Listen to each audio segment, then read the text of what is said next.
Welcome to the world of Excel. Today we are diving deep into a game-changing feature of conditional formatting. With this Excel function, you can make your data come alive, visually highlighting what matters most. Get ready to learn the art of turning ordinary spreadsheets into dynamic, eye-catching tables.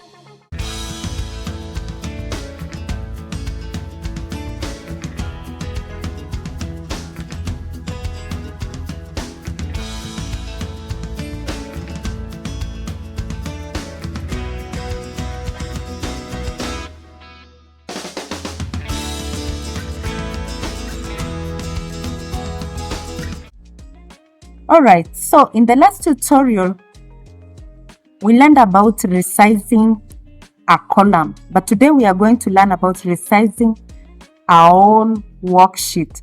So you just come to this arrow here, you click on it, it will select the whole worksheet. Come to any edge of the column and just double click, and it will automatically resize the columns to fit the data.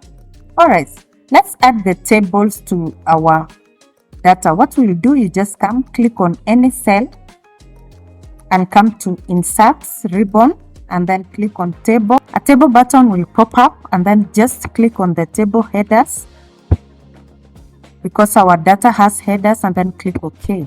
And so there we have our table.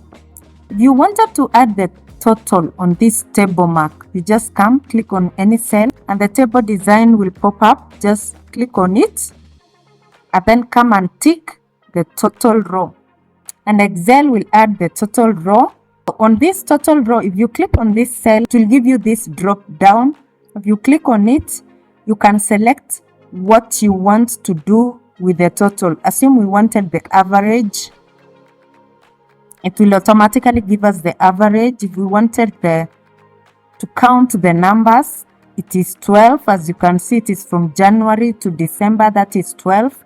If we wanted to know the maximum, it will give us, it is 984. If we wanted the minimum, it will give us 245.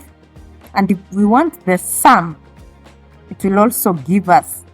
Now let's learn how to use the conditional formatting. Conditional formatting helps us to analyze our data very well. So let's go to conditional formatting. What you will do, you just come first and then select the range of the cells that you want to put a conditional formatting, and you come to Home ribbon, click on Home ribbon, then come to Conditional Formatting. Then you come to Color Scale and then click any color that you want. And as you can see, it has put color on our marks from the smallest to the highest.